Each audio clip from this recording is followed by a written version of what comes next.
नमस्कार। अजय चतुर्वेदी। अजीब तरह का ये देश है भारतवर्ष।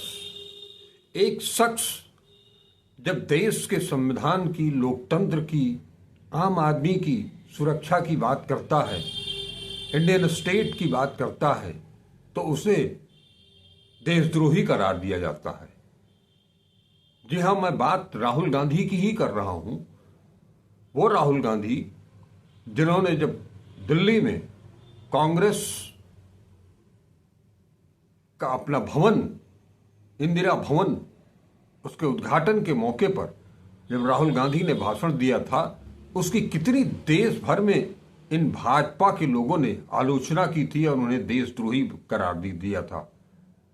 और आज पूरी की पूरी भारतीय जनता पार्टी, उनके सांसद, यहां तक कि उपराष्ट्रपति और राज्यसभा के सभापति जगदीप धनखड़ हो या सांसद निशिकांत दुबे हो या दिनेश शर्मा हो, वो देश के संविधान को उन्होंने ताक पर रख दिया है जैसे कि कुछ उससे कोई सरोकार ही नहीं है। धनखड़ साहब जो पेशे से वकील भी रहे हैं, लंबे समय तक उन्होंने वकालत भी की है, वो भी इस तरह की बात करते हैं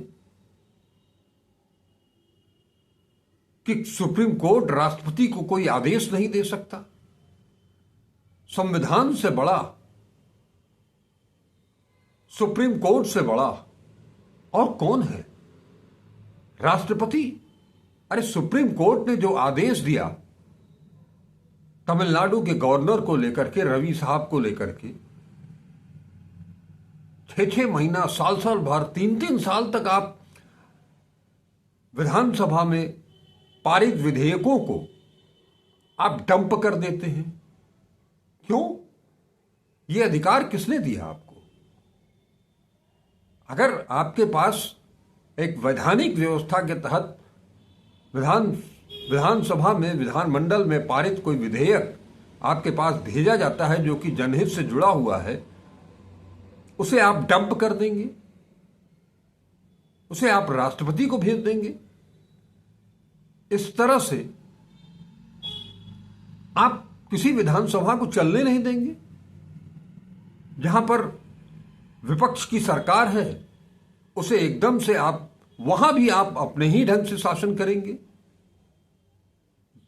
जम्मू कश्मीर में यही करते आ रहे थे, दिल्ली में यही किया आपने अरविंद केजरीवाल की सरकार के खिलाफ, और बाकी सारे देश भर में यही काम। और ऊपर से अगर कोई कोर्ट, सुप्रीम कोर्ट आदेश देता है, समय सीमा निर्धारित करता है, तो वो अवमानना हो गई, वो संसद की अवमानना हो गई। सुप्रीम कोर्ट को यह अधिकार नहीं है। सुप्रीम कोर्ट ने केवल और केवल एक समय सीमा निर्धारित की है और उसके भीतर अगर कोई विधेयक पारित होकर के आता है, एक ही स्थिति है राष्ट्रपति के यहां, तो राज्यों के विधानमंडल दल के विधेयक को राष्ट्रपति के पास जाना ही नहीं चाहिए। राज्यपाल को खुद ही जो है वो उस पर देख करके उसे हस्ताक्षर कर देना चाहिए, उस पर मुहर लगा देनी चाहिए। एक बार आपने वापस किया, दोबारा अगर वही प्रस्ताव चला जाता है तो उसे भी आप दबा करके रख लेंगे। दोबारा अगर वही प्रस्ताव आपके पास भेजा जाता है तो उसे आपके पास स्वीकृत करने के अलावा और कोई चारा नहीं। राष्ट्रपति के पास केवल वही विधेयक जाएंगे जिसमें केंद्र और राज्य की योजनाओं के बीच में कोई कंट्राडिक्शन हो।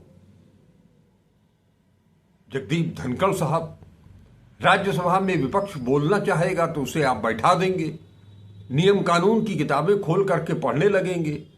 सत्ता पक्ष का आदमी कुछ भी अनाप शनाप बकता रहे, उस पर कोई आपकी टिप्पणी नहीं आती है।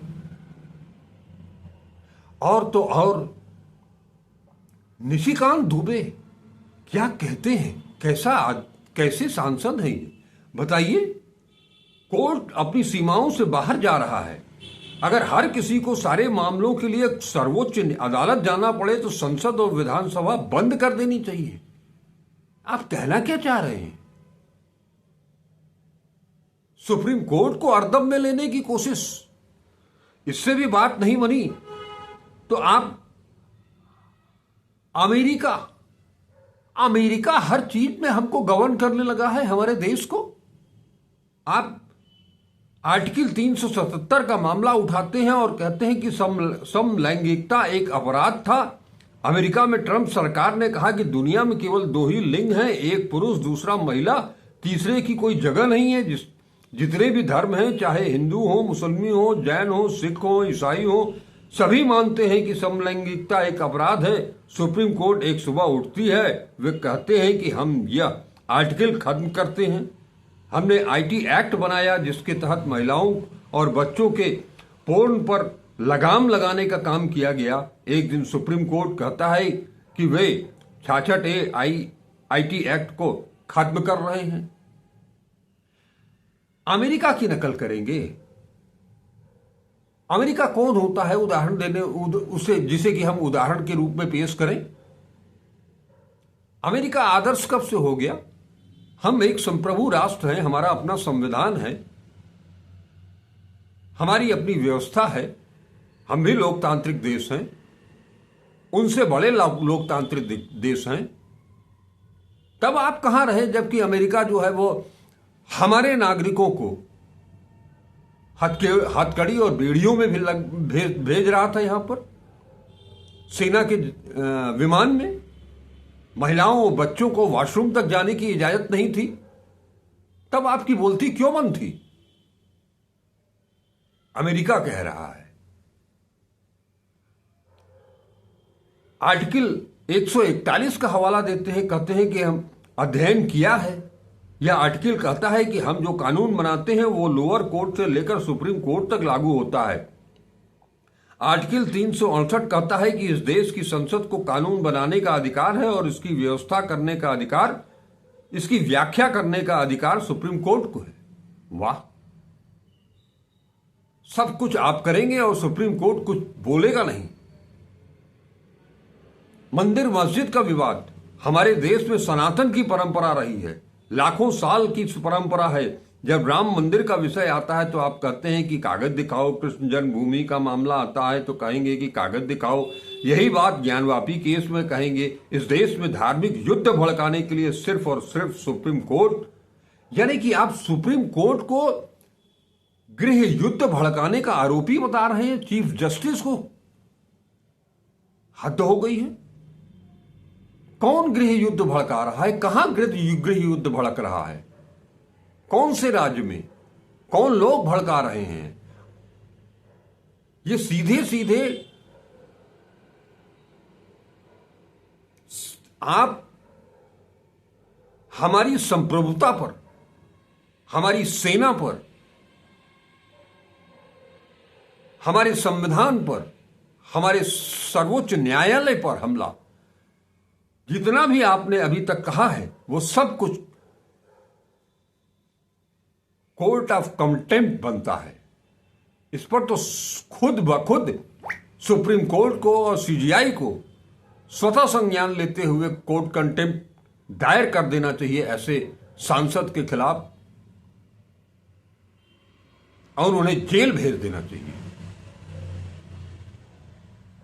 अजीब अंधेर गर्दी है, जिसके जो मन में आवे, जिसके खिलाफ आवे वो बोलता चला जाए। और तो और उसके बाद हमारे एक भारतीय जनता पार्टी के अध्यक्ष हैं जगत प्रकाश नड्डा साहब, इतनी सारी बात निशिकांत दुबे बोल गए और वो कहते हैं कि भाजपा सांसद निशिकांत दुबे और दिनेश शर्मा का न्यायपालिका एवं देश के चीफ जस्टिस पर दिए गए बयान से भारतीय जनता पार्टी का कोई लेना देना नहीं है।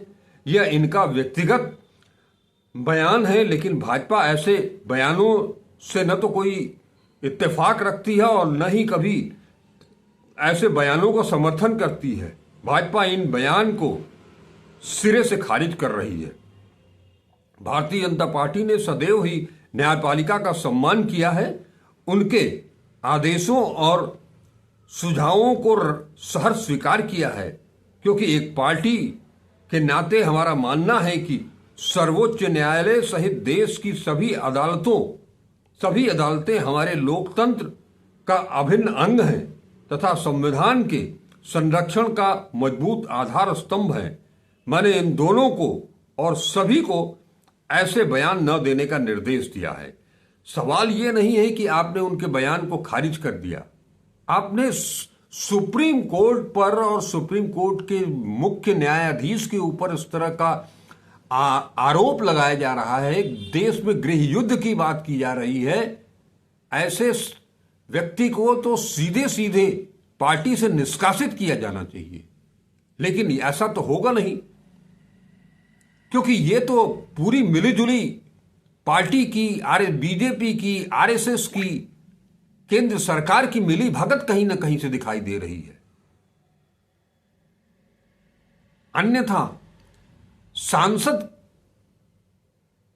निशिकांत दुबे और दिनेश शर्मा जैसे लोगों की इतनी हैसियत नहीं है कि वो बिना नरेंद्र मोदी और अमित शाह के या पूरी बीजेपी और आरएसएस के इशारे के बिना वो इस तरह का बयान दे ही नहीं सकते हैं।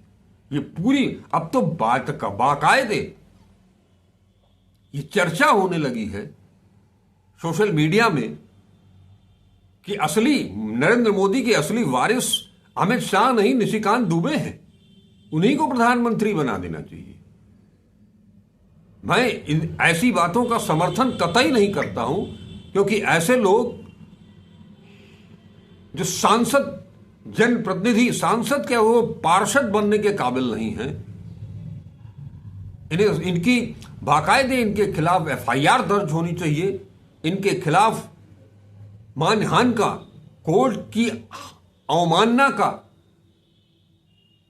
अपराध बनता है, उसके खिलाफ कार्रवाई होनी चाहिए। इन्हें जेल होनी चाहिए, इनकी सदस्यता निरस्त होनी चाहिए। एक टाइटल पर कोई टिप्पणी करता है चुनावी सभा में तो उसकी सदस्यता निरस्त हो जाती है, उसे उसके घर से बाहर कर दिया जाता है, देशद्रोही करार दिया जाता है। प्रधानमंत्री पर आपत्ति की बात की जाती है, आपत्तिजनक टिप्पणी की बात की जाती है।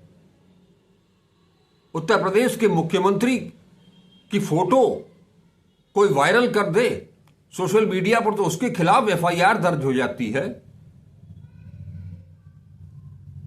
बिना समझे हुए अमेरिका में जो बयान राहुल गांधी ने दिया, उसे बिना समझे हुए उनके खिलाफ मुकदमे दर्ज होते हैं। और इतना बड़ा सुप्रीम कोर्ट के खिलाफ, मुख्य न्यायाधीश के खिलाफ इस तरह की टिप्पणी, अगर ये सोची समझी रणनीति नहीं होती तो एएनआई उनके दरवाजे पर धनखड़ साहब के बयान के बाद उनके घर पर एएनआई का रिपोर्टर नहीं गया होता। ये सब कुछ नियोजित था। ये सब सिर्फ और सिर्फ इसलिए था कि सुप्रीम कोर्ट को और चीफ जस्टिस को पर दबाव बनाया जा सके, क्योंकि जिस तरह से इनको अंदाजा भी नहीं था कि वक्त कानून के खिलाफ सुप्रीम कोर्ट इतना सख्त रुख अख्तियार कर लेगा। हालांकि उन्होंने कुछ विशेष किया नहीं है, अभी भी 15-17 दिन का मौका है। कुछ अंतरिम आदेश के तहत जब तक इस मामले की पूरी सुनवाई नहीं हो जाती है, कोई निर्णय नहीं आता है, तब तक कुछ बंदिशें लागू की हैं। उसके बाद ये लगा इनको कि कहीं 15-17 दिन के बाद ये फैसला वक्त कानून का रद्द न कर दे, जैसे कि चुनावी चंदे का मामला रद्द हो गया था, असंवैधानिक करार दिया गया था। अजीब स्थिति हो गई है। इस देश में संविधान को हटाएंगे, बदलेंगे 400 पार, वो जब नहीं हुआ तो एन केन प्रकारणि अब कोर्ट के ऊपर ही आप जो है वो लाओ लश्कर के साथ पहुंच जा रहे हैं, हमला बोल दे रहे हैं। आप इमरजेंसी की बात करते हैं, आप इंदिरा गांधी की बात करते हैं, उनको बहुत उनके ऊपर हमला बोलते हैं। क्या इलाहाबाद हाई कोर्ट के उस फैसले को उस समय इंदिरा गांधी जितनी ताकत में थी वो भी इसको इग्नोर कर सकती थी, सुप्रीम कोर्ट जा सकती थी, लेकिन ऐसा उन्होंने नहीं किया। एक आदर्श प्रस्तुत किया, कोर्ट का पूरा सम्मान किया।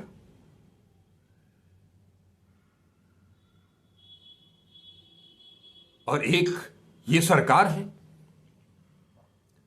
बाकायदे इस पर प्रधानमंत्री को, गृह मंत्री को, कानून मंत्री को खुद संज्ञान लेना चाहिए और उनके खिलाफ सख्त से सख्त कार्रवाई करनी चाहिए। उन्हें पार्टी से बेदखल कर देना चाहिए। संसद की सदस्यता से उनको बर्खास्त कर देना चाहिए। ऐसे लोग संसद में रहने के काबिल भी नहीं हैं। इस तरह से आप अपने देश का बताइए। ये आदमी कह रहा है कि गृह युद्ध करा रहा है सुप्रीम कोर्ट गृह युद्ध करा रहा है। यह इंफॉर्मेशन आपको मिली कहां से? किस आधार पर आपने कहा कि सुप्रीम कोर्ट गृह युद्ध करा रहा है? गृह युद्ध का शब्द का इस्तेमाल करते समय क्या आपने सोचा कि क्या कहने जा रहा हूं, उसका क्या निहितार्थ है, क्या मतलब है?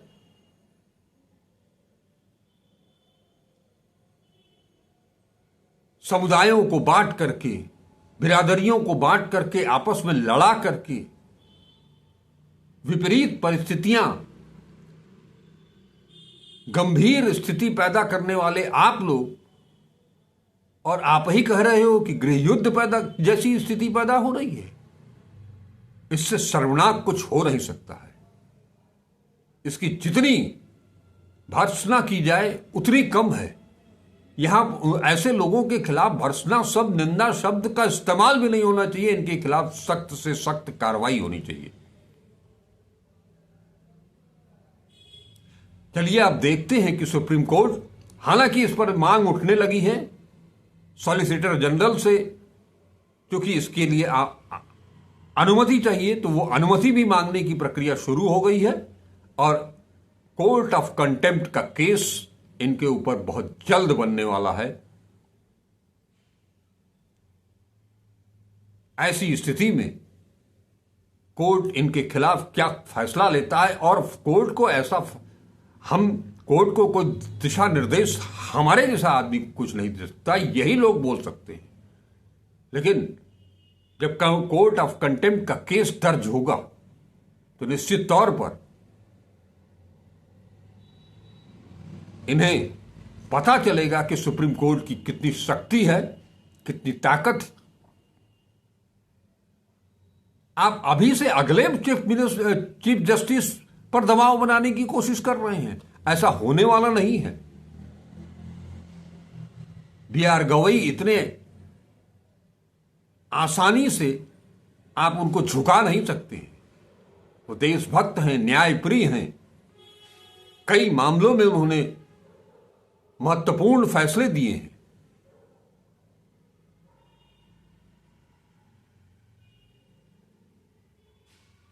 चलिए हम लोग भी इंतजार करते हैं और देखते हैं कि ये सरकार, ये पार्टी, वो संगठन इनके ऐसे लोगों के खिलाफ करता क्या है, क्या कार्रवाई करता है। उस कार्रवाई का इंतजार जरूर रहेगा, क्योंकि ये इतना आसान मामला है नहीं। इसमें विपक्ष क्या कर रहा है यह भी देखने की बात होगी। इंडिया गठबंधन क्या कर रहा है, कांग्रेस क्या कर रही है। अगर राहुल गांधी और मल्लिकार्जुन खड़गे ने कांग्रेस में आमूल चूल परिवर्तन किया है तो ये मुद्दा भी उन्हें गंभीरता के साथ लेना चाहिए। एक अदना सा भाजपा का कार्यकर्ता, आरएसएस का स्वयंसेवक छोटी छोटी बात पर पूरे देश भर में जहां तहां एफआईआर कराता है। ऐसे सांसदों के खिलाफ, ऐसे बयान के खिलाफ पूरे देश भर में एक तरफ से एफआईआर दर्ज होनी चाहिए। क्या ये विपक्ष कर पाएगा?